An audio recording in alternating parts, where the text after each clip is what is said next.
balandi ya Dias Congo télévision et Sengo kutana bino lisusu na cadre il y a émission vrai dossier émission na bino autosolaka autour ya ba point du jour émission autosolaka autour ya ba actualité lelo tokozana Sengo ko yamba moko ya ba pandi sango oyo akenda sango depuis awa na Kinshasa Brazzaville Europe Asie Amérique tokozana ye pona ko solola actualité les capitaux na République démocratique du Congo. Tokosola premier point tokofungola bongo sanction oyo azui buto mikoleleki il y a 60 jours à kolobate na babilili na biso mais aussi tokosola autour ya calendrier électoral oyo toyebi congolais nyonso azaki vraiment causer la calendrier électoral lelo ebimi est-ce que invité na biso aza satisfait na calendrier électoral oyo Corneille Nanga outil ko publié, mais aussi dernier point, Trosola sur position, il y a opposition par rapport il y a calendrier et bimi, topé par rapport il y a processus électoral oyo bisonyo so tozali kozela mikolo oyo. Sans plus tarder, toyamba déjà invité na biso monsieur Daniel Safou. Bonjour. Bonjour mon frère. To s'appelle mingi ko yambayo. En tout cas, toyeti arnanda ko esika o yambi biso, bien sûr que tomoni ndako pendeza décoré par Étienne Tshisekedi, ce qui prouve que ça moko ya descendant na ye boni santé ya politique na République démocratique du Congo. Santé ya politique ya démocratique du Congo zo kene mabe mingi. Eza malamu te pamba te moto moko alingaza la likolo ya 80 millions d'habitants. Mande Cécile pona ko banga yo ko banga minduki to somba biso moko poko bosa na te Kabila somba munduki te na mboko biso to somba minduki wana. C'est l'argent du contribuable congolais. Char munduki nyonso o soda zala. Na bo futa mi asode za pe biso kaka. Yete. Azana kitana te, azana capacité na ko futa ba soda ko soma ba char na mbongo na. Là il faut préciser. Donc santé mboka eza malamu te. Ba pesie inane ezoke na bupia. Tomoni ba kesu 2018 non. Alors, santé ya mboka na kobisao eza mabe makasi bato bazokufa na nzela nzala bato bakofuta mate kela seza malamu te bandeko na biso ya Kasai o bakendaki komba réfugié bakimaki liwa na Kasai se retrouver na Kikwit na Bandundu baza na Angola, ils ne sont pas soutenus même par la communauté internationale. Donc les Kasaïens meurent tous les jours. Je ne dirais même pas les Kassaïens, les Congolais. Ce n'est pas Kassaïens juste pour identifier. Et si quand bébé mais na sengele bon koloba ba Kassaïens te zola nangai bandeko nangai bako kufa baimboka baeba yango bandeko na biso cimetière monene na Congo ay izaka cimetière ya ba Kassaïens o ba kufi baboma bango ebele balembi bongo te babomi bango suma kambaka mona sapo bandeko bako kapasi bisu bazana bandundu bisu bazana nzela Angola ya kolia pasi les gens meurent parce qu'azangi eloka komela azangi eloka kolia. Donc moi je me demande en quoi na wiko lobake mboka eza malamu. Non, mboka eza mabe selon Daniel Sapou, mais sikoyo ekoko masuma be mingi, d'autant plus que yoza suspendu 2 mois pratiquement au lobate au lekate vu ba débordement à langage na yo. Non, il n'y a pas eu de débordement à langage. Non, non. Et le Cambo Oyo, Baké Koluka suspendre nga yoza journaliste. Même si les plans professionnels sont clean. Même Moutou a déposé une plainte. Madame Élisée Minembwe, questeur et Assemblée nationale. Et ça, les copains là-bas, on a pas obété. Ndeni toko freiner Moutou. Naza moko journaliste na télémaka tongo butu obe minaku.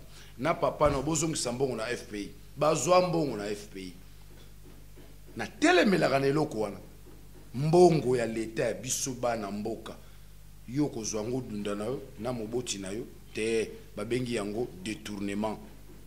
Likambo yo ekomi lelo suspension 60 jours bomona yango na moki ba suspend de jeu 60 jours à lobate oyoka yango wapi et salema toza na République démocratique du Congo te République démocratique te so bi toza na des Républiques démocratiques au début du Congo, on ne fait pas l'exception. Nous sommes en face des valeurs universelles. Les valeurs universelles. Le combat des derniers, c'est un combat de valeurs. Ce n'est pas un combat na comme président, na comme député. Non, c'est un combat de valeurs. Les jours où les valeurs vont s'installer dans ces pays, la dernière fois, on va se retrouver là. On va la terre. Mais du moment où il n'y a pas de valeurs, tu là. Tu sais que j'ai écrit un ouvrage sur Tshisekedi. Extrait nango. Na présenté qui symposium, na symposium, il y a IDPS. J'ai animé la conférence La Résistance. Extrait kaka livre là. Na animé nango symposium et nigisi mukili. Na ngasi batu bazola nango na ba YouTube. L'extrait du livre. Moko si sa buku mbango na lombango ndenge nini. Lelo lié lobe oliete. Lelo la linza la lobe oke sengo. Lelo masase beti. Lobo la muki babomi kingani. Lobo la oh ba kotela ki mukebai na ndako. Donc on est tout le temps, n'est-ce pas, stressé. Mais tous les locaux moko zo guide biso. Les enseignements du maître. Je cite Etienne Tshisekedi. Les enseignements du maître na repère na itinéraire na ye. Saint-Exupéry dit ceci: si tu veux devenir grand, il faut suivre les chemins qu'a suivi les grands. Et nous voulons devenir grands. Les chemins présentés devant nous, c'est les chemins, n'est-ce pas, de Etienne Tshisekedi. Na lobi boye, Madame Élisée Minembwe aurait détourné. Na zabongo na conditionnel. Moko ya langage ya journaliste na tangoye a kokisi makambo sote. Même il a plainte na warolo. Bako suspendre ngai, c'est ça que azana mbano ko suspendre journaliste Théo et sengeli boko suspendre soki be émission on a lekaki to ko suspendre chez nous et yambaki ngai. Basali yango te ba suspendre. Tale sika bakoyi na potopoto.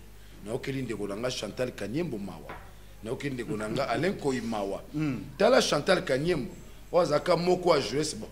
Bazana ba pe ba jouer ça bongo bongo pour aller qui na la voix d'Isaïe. Chantal Kanyembo. Chantal Kanyembo. Il y a bongo bongo abunda bitumba. C'est vrai ça. Elle a fait son travail de manière. Non, Ndeko Daniel quand même Chantal Kanyembo za Madame Moko ya bandikala a travaillé malamu na RTNC. Lelo soko lobaki. Ndeko 600 la benga Chantal Kanyembo madame ité. Ce qui vraiment lobaki c'est là. Non, yo benga na émission. Yo lingo pesa ngama. C'est là ngai. Yo benga na émission. École les écoles ma paix.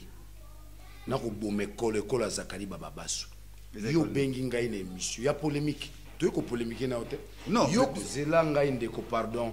Yo yambingai mutuninga mutuna okozela na sise ya na pese ya no ngai bonga nazo pese ya no ko moboye ya no ngai moto to kota na polémique te école ya mabe ya Zakari Baba Basso yango na bomi école wana isengeli bana baza na bwanya na mayele basala musala ki journaliste lolenge esenge bani na kozonga na lobi aurait détourné na lobi te qu'elle a détourné même attends na loba qu'elle a détourné aka déposer plainte.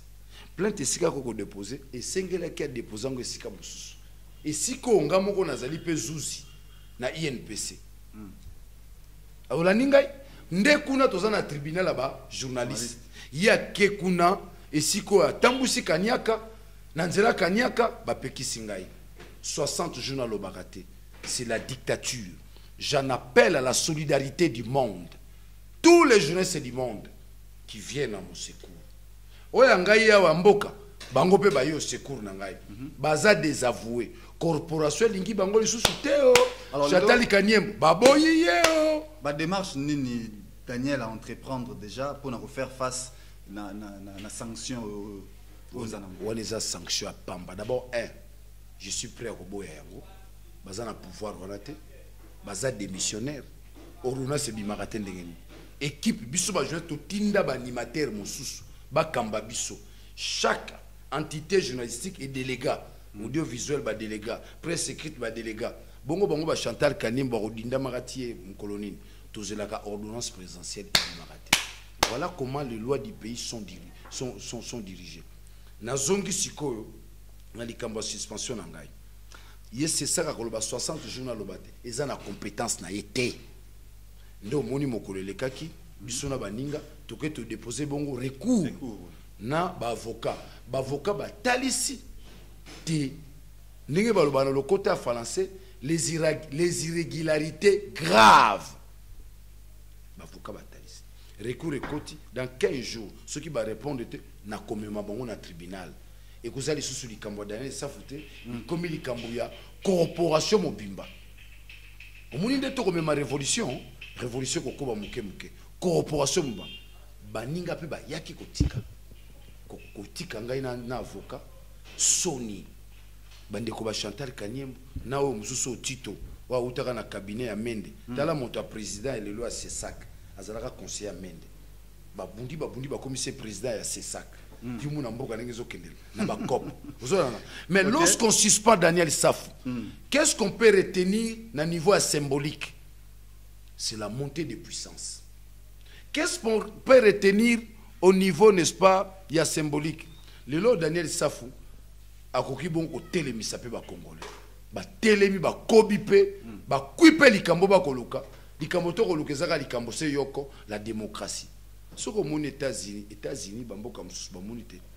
Congolais azana soif à démocratie. Bongo ba ko kambaye balingi bongo te. Mais tozo kende na ya nengundu kati. Na mobuluti na mobulu wana ba intérêt ya bango ba mindele et que ça la peine normal kobanga ya peuple congolais au bazar na Congo na au bazar libanda balobi biso bapandisango tope bino ngana milongola nanu bobanda kaka boye tango yo attaquer o milakisi na opposition na suka nango poser candidature ba voter yo. Après, au changer de côté, nous avons des confrères, nous avons des caraboyés, nous défendre cause ya balamboka, mais si maintenant on va changer na bango de. Ndeko bo président pe makambo bo ba kena ba confrère na biso. Zakaria za confrère na biso.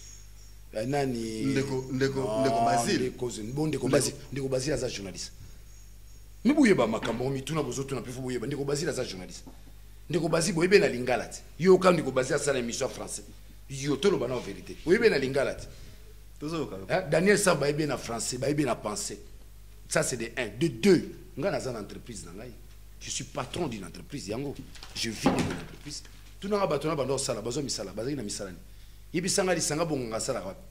Il y a besoin de ça. Il y a besoin de ça. J'ai mon entreprise que le pouvoir combat. Je vais suspendre le journal 6 mois. Nazana moi sinabana. Na revivre ndeni pour na kene ko senga ba mbongo je tennis j'ai les enseignements du maître Basile azana enseignement maître té nani ba juré so ba kena na pal bazan enseignement maître té mon rêve c'est pas être député nazana déjà député de ndegonanga so na tcheli ba les députés les Mezeli ya villa Kinshasa ce n'est pas ça. Moi je suis dans les combats bozwa vi na ba référence à ma BT. Moi j'appelle ça des références irrationnelles. Moi c'est Daniel Safou. Oh on a ba kenda na ba Zakari Basile Yuka Basile comment on a dit Basile ani ulongo talangaya tala ajina na Tshisekedi Basile kana na Tshisekedi mkono bango ba yaka pembeni na muninga ba photo na Tshisekedi muninga na Tshisekedi to moni yango je crois muninga na Tshisekedi tala Serge Monga tala azo yokanga Serge Monga mkoni ba Tshisekedi donc ndeko to longola ba biloko na to bunda biloko muninda bonanga na sala na pouvoir ezali ndako ministre ti omona te kiti na kiti yango na ndenge mo yande ndako ministre. Ça veut dire que je suis un boss. C'est là ça. Je suis un bosseur. Moi je vis de mon intelligence. Ils étaient pour na suma mutu kafuna kende na belela jale lo kumba nzilanga kabila mo non ça là jamais. Moi Daniel Safou. Merci beaucoup. Zana nasi za mutu na mon capital. Tozali. Je ne construis pas mon leadership par rapport aux autres. Je construis mon leadership par rapport à la vision du monde, par rapport à la vision du Congo, par rapport aux enseignements du maître. Je cite Etienne Tshisekedi wa Mulumba, au Mikolo benga Mukish. Mukish, c'est-à-dire esprit. Nous sommes guidés par son esprit. Nous sommes guidés par sa lumière. Nous sommes guidés par ses enseignements. Voilà les repères qu'a Daniel Safou. Yebisanga Zakaria za na repère anani. On dirait banda Basile a repère anani. Ba vota bango parce que Basile là est lucide parce que bayaki soutient Tshisekedi. On les a votés. Azara yemote bazé belé. Siko Tshisekedi azara bomoï. Daniel Safou donc to préciser que lokwa. Muto ozobloba mingi Zakari baba Soe oyebike kalate azana baro akoza aza avocat na habité kosuka ndenge nini soki a tourner pe contre yo. Alors to continuer mke pour na koloba que ndeko zelana lona zong sa benfinga linga benfirmité te. Muto zoloba okena baro na Zakari ba moi je combat Kabila. Kabila Zakari na naza supérieur. C'est une distraction. Je combats Kabila, son chef. C'est ça mon combat. Ma cible, c'est Kabila. C'est pas Zakari. Zakari Zafourmi, Zakari Zafourmi, il représente rien chez moi. Par rapport à la vision Congo, il représente rien chez moi. Prochainement, même Soto Yeboué. boutika na masula ba Zakari wana. Yo no côté comme Zakari est minable. Donc ngai cible na ngezali Kabila chef na majorité. Donc tout baza na majorité wana, il représente pas baza na poids na ngate. Mutu aza na poids na na zo bundisa c'est Kabila. Donc kitinga na est-ce qu'on a dernier round. Isa système à Mohamed Ali. 7e ngana yeto na dernier round. Alors avant donc grande na ko tena bio ka Zakari, Makoloko Tambola, Papi Tamba, tout ça ce sont des ventrologues. Moi j'ai ma cible, c'est Kabila qui a mon destin entre ses mains, soit c'est lui qui tombe, soit c'est nous qui perdons, n'est-ce pas, notre destin. Voilà l'idéal Nazanan. Nos cibles nangai, tu continues un rendez-vous, il y a histoire. Yango Tokoti, on a un dernier round, tu auras raté. On ne gagne jamais un peuple. Vous comprenez? Daniel Saf, aujourd'hui, il est la symbolique, n'est-ce pas, du lion tranquille. Donc, Mikolo Koya, beaucoup de monde a une option, tu reçois. Donc, tout ce qui est Mike, wana attaquer Nabaro, il va faire quoi? Nabaro, c'est un simple avocat ni. Voilà. Daniel Bolobaki Lobaki Mingi na ba émission, bokomi na ba journaux, bolobi calendrier électoral et bima. Corneille nanga boy ko bimisa, c'est kaza na posa élection te. Lelo enfin, Corneille nanga bimisi calendrier électoral, bomoni le 23 décembre 2018 toko kene na maponami. Bomoni ke botikal na soni Daniel. Merci beaucoup. Tuna mituna na ninga malamu, ko tuna mituna to pesanga kanda, yo moko za peuple. Yo moko bo moino za malamu te, vino za malamu te. Tuna mutuna na ndenge ke toi-même tu te sens préoccupé au problème du Congo. Zela papa, ngape naza journaliste. Oyambi Zela. Zela motuna no za mabe. Zela rozongi sangate na comprendre déjà. Yozo tuna ngai motuna omoni ke boutique na soni. Yosko za ngolais. Oza na soni te yo lobate na lobi papa. Yo la kisa esengo to pe esengo yo zui. To boma musalo te. Musalo eza musala ya nguya ekobikisa mokili. Francis Baleki a un des ouvrages si la presse n'existait pas. Yo retourne nga motuna nga pena journée tuna mituna. Mais tant on a retourne motuna, il doit sentir que dans ma peau la question là sort de ma peau, de mon cœur. Botika na soni, bana botika na soni. Yo no tika na soni. Po yo m'opposa congolais. Tuna motuna na ninga malam. Ko tuna motuna non. Bino bolobaki bolobi. Pose la calendrier wana ekobima. Je peux couper cette interview. Ça je te le dis. Je te le dis vrai. Nako kata interview na tiki nangai. Parce que quand tu me poses la question, yo mo roza congolais, otuna nga mokutuna, botika na soni na tika na soni. Ngaza sito, ngaza politicien. Question otuna ba caméré, ba politicien ngaza politicien. Ngaza résistant. Pardon, Zela papa, Zela. Nga naza résistant. Naza ndenge mo na yo. Mais je constate que mon pays ne marche pas, je me lève. Donc, yo pour quand même que non, à un moment la question est très mal posée. Botikali na son retourne en lisanga bonganga ba kamere. Bachi bala, retourne en question de yo zano congolais. Comment ça? De ce que son pesa yo. Ce que son pesa yo. Donc posez-moi des questions qui dénotent du vrai sens même ya makambango. Zela na répondre na likambango. OK. Le loba lobby élection qui na décembre 2018. Moutalobi en Ozananga. Kabila se sert de la CENI comme bouclier. Est-ce que CENI on a même sa légitimité? Le 31 décembre à 0h, la légitimité tombe. Kabila perd toute sa légitimité. Si comme Moutou alingo bakisele légitimité en nan. Biso peuple ton nanga. Si comme nanga, je vous dis d'abord c'est nanga là. Je jure au nom du Seigneur Jésus-Christ. Moi Daniel Saf, je me battrai jusqu'au bout. Nanga tem to même sur la élection. Ça je vous dis. Je me battrai jusqu'au si faut la mi tumba na mi tumba. Je me battrai jusqu'au bout. Nanga tem to même sur la élection. Ça je vous dis ça c'est calmer madame. C'était non na zela na ndeko za ndenge na ngai. Non. Nazo kene maleme za ndenge na nga. Yo tem to changer ngane na kozala. Dieu m'a créé ainsi. C'est za ndenge na nga. C'est calmer sur na zana ben cohérence. Je crois jusque là je suis dans l'intelligence. Tant que ça s'est calmé, c'est comme si j'ai perdu l'intelligence. Non, attendez, mon intelligence. Non, non, c'est comme ça. Dans un moment, il faut que le babouille. Mon intelligence est là. Mon intelligence est là. Ma cohérence est là. Ma pertinence est là. Donc, le bâtiment s'est calmé. Non. Le baramuto s'est calmé sur mon bunga la baïdé. Moi, j'ai la pertinence, j'ai la cohérence. Jusque-là, moi, tu sens que nous allons du point A au point B. Donc, le bâtiment s'est calmé.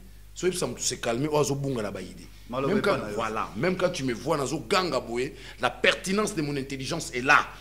Je ne peux pas tomber en dehors de l'épistémologie. Jamais. Je suis là. Tu comprends? Tu commis dans mon bois, nini ya nanga. Je t'ai rassuré, moi Daniel Saf, il ne s'agit pas de tous les Congolais, moi d'abord en tant qu'individu. Je me battrai avec toute mon énergie que nanga me m'a na élection. C'est un kamikaze, c'est un escroc au service d'une famille politique. C'est un escroc. Un matin qui t'a un jour, il passera, n'est-ce pas, à la barre pour notre Congo. Ça c'est de un. De deux, ce n'est pas un nanga de donner la légitimité, ni à la communauté internationale d'attribuer la légitimité à Kabila. Bisonde biso, bisonde kure kendaka, bisonde bana bazo bengana na classe, bisonde nzele zalité, bisonde bazo kanga, bisonde toza victime, tozo subir dictature oyo. To benga auto dictature, n'est-ce pas, par infirmité du langage, mais occupation, qu'on se le dise. Momo to komi nango, et komi occupation. Il n'y a pas la démocratie, il n'y a rien. Le non-respect des textes, et tali kutubangote, bon respecter, tali bangote, bisonne ba Daniel Saf, ba suspendre 60 jours, faut na respecter, ba kosi na bango, ba kosi, to koti bitumba ya solo. Si les politiques trouvent que, to keneti na 2018, mboke zara politicien, le pays appartient aux citoyens. Naza signataire, il y a manifeste citoyen, signé à Paris. Très bien. Dans 2 jours, sa position à Bissot. On va vous inviter. Dans 2 jours aussi, nous allons donner notre position. Mais je vous informe que nous, jeunes, ici, Daniel Saf, Moukebaï, Elezer, Christelle, nous avons le contrôle de la vie de Kinshasa. Rendez-vous d'ici là. Beaucoup de monde a action pour ça. Ville morte et qu'on réussir. Tout ça, sondage sociologique. Daniel Saf, son a lancé mon d'ordre de l'eau à Kinshasa et Simba. Son a lancé mon d'ordre sur l'étendue du Congo et Simba. Vous comprenez? Donc Tshisekedi a koufité. Bientôt nous allons provoquer la résurrection de Tshisekedi wa Mulumba. Boumou na ke via Sekui. Donc calendrier le 2018 na question tuningai. Moi en tant qu'individu, je te dis d'abord, je suis pas d'accord avec ça. Je suis pas d'accord avec ça. Et des milliers de Congolais ne sont pas d'accord avec ça. Et parce que les Congolais nous ont confié un petit leadership, un tout petit leadership, nous vous rassurons. D'ici là, dans un avenir proche, lobby après lobby, tonto banana ba action. Ba action grandiloquente. Déjà na ebisio que non, nous en avons la capacité aujourd'hui, n'est-ce pas, de terroriser la vie de Kinshasa. D'accord, Daniel, est-ce que ça la tête que le nenge majorité, nenge seni pardon, a lancé déjà publication au calendrier naie et que côté opposition résistance ses alliés, côté majorité bandimi calendrier wana na suka au moins na teke bazo même bizno pe na mwanzela enfin to lo bonto que na référendum loko la bino bozo résister biso to ndimi bino boy to tika peuple yenda apona. Nous allons te droit, n'est-ce pas,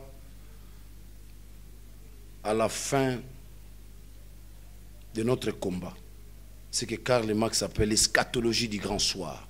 Nous allons droit à la grande révolution, mais de manière pacifique, tout en respectant les enseignements du maître.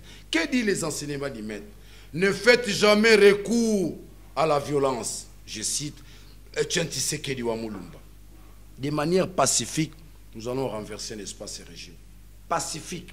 Tu as une méthode, tu as une approche, Kobamba libangate, Kobamba nzetete. De manière pacifique, selon les enseignements du maître, nous allons renverser ces pouvoirs. Je promets le monde qu'ils sachent que nous allons tout droit vers notre victoire et nous allons gagner Kabila.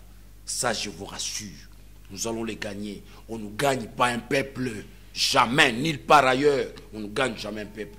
Il a eu une année de surcroît, après avoir, n'est-ce pas, consommé son mandat. Une année et tikali 2 mois vous beti solo comme mususu ba abistu kina classe bisonyoso bisonyoso ba Liverpool wala ti to ba Liverpool wala do me mamboko na ndinga kundel pain vous bende na kundel pain nanga yo beta bimisa sko kalande. Où sont passés les 504 jours qui nanga nous a parlé na homo sakala na biso ya l'équipe a tuna mayele oui à l'équipe a tuna mayele alors 504. Mon frère, je vous assure, l'homme, il sera ridicule. Ridicule, vine mobimba. Vine mobimba, humilié. N'importe où tambo la wapi. Arotika la muta soni vine mobimba. Soni, arotika la muta soni. Sans crédit. Oh, tozo lukalelo. Mon état en zoba, bino ba journaliste, le bilo ba voté au communal. Non, Daniel Safou se bat pour la crédibilité, pour l'honneur. Nandimi te ngana otonganda ba 20 âges, nandimi c'est trop tard. L'honneur. Izelengi. Place docteur Amoni Tshisekedi a outi ma maladie a yeto ko yambe na aéroport. Plus de 4 millions de personnes. Na bisi moi sinanga amazuzu. Na fona komanda ti papa o. Ngai ni na kosala na komanda ti papa o. Azana ba millions te. Mais tane ba bazo lingae. Et aujourd'hui, je commence à réussir ma vocation petit à petit. Qu'est-ce que j'ai moi ici à Kinshasa? Qu'est-ce que j'ai moi ici au Congo? Qu'est-ce que j'ai à la diaspora? C'est le discours, c'est l'intelligence, c'est la résistance. Les gens trouvent que non, ce monsieur, il peut sortir quelque chose de bon dans mon tour. Non, ça va théâtre. Non, il y a 3 points dans beaucoup. J'ai quitté cette histoire des politiciens. Nazan à niveau à citoyen. Les manifestes, n'est-ce pas, du citoyen congolais. Na pesibino 2 jours. Dans 2 jours, Moukebaï, Daniel Safou, Eliezer, Christelle, tout se prononcer, tout peut sa position la biso. Mais na robeto déjà frère Chamouké. Nous sommes au niveau des spas de la légitimité. La légitimité s'écroule le 31 décembre à 0h 2017. Mamba 2018 wana italika kananga na mwasine na bana na ye na bataki ngakati. Pour Bisso, Daniel Safou, nous ne reconnaissons pas la légitimité qu'on peut attribuer à Kabila par la CENI. Ce n'est pas la CENI qui donne l'étiquette de la légitimité, c'est le peuple congolais dont nous représentons. Connaît nanga mopanzi na lobi azo bunda makasi pour que l'élection est à l'élection moko ya malamu. Alors le bota la kutu na proposé tout ça la tour na machine à voter.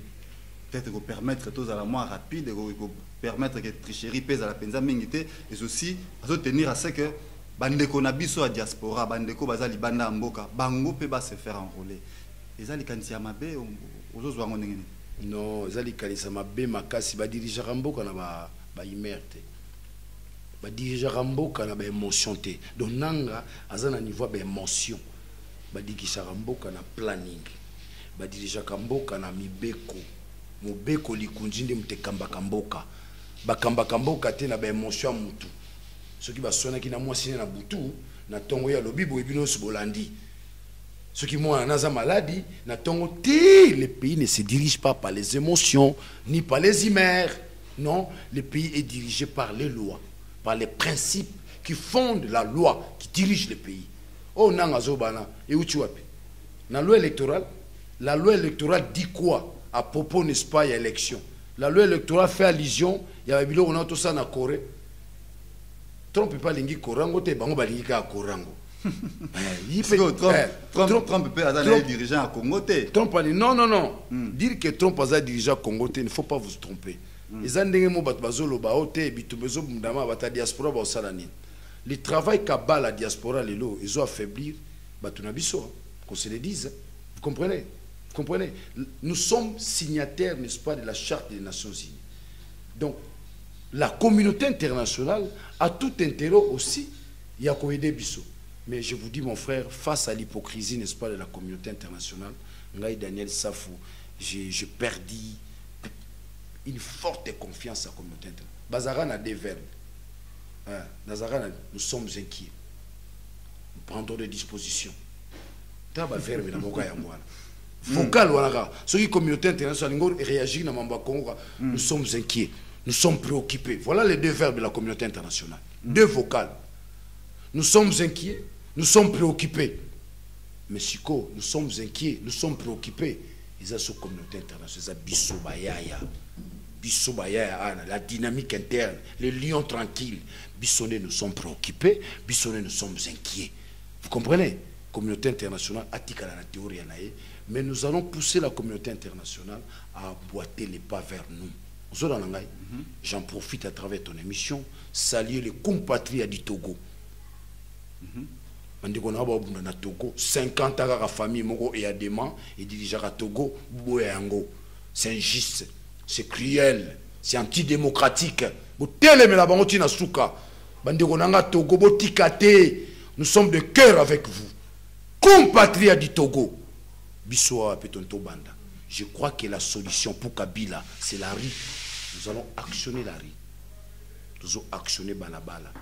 Nanga, na Kabila, bato bako gagner bango to muto ko gagner bango ça muto c'est moko yu muto onani tozolanda te ko répondre aux journalistes muto ko gagner kabilo binani tozozela ye nani wana muto ko binani balabala balabala azo sukisa kabila balabala azo sukisa la rue nous allons actionner la rue et puis non tango yango keba ezaki tango ante mboka ekobi na nzela ba politicien nakanisi depuis 60 jusqu'à nos jours butikala au monde ba race ba Daniel Safouté un jeune citoyen azali na ba politique té na télémeli mboka ozola ngai donc maintenant ce sont les citoyens au bani ba téléma ceux qui bayi politique ba Rolanda biso parce que nous qui attribuons les mandats à qui que ce soit biso bayi citoyen to télémi yango na lobby nga déjà na position ngai je refuse tout ce qui est légitimité venant auprès de nanga senité mutaope sa légitimité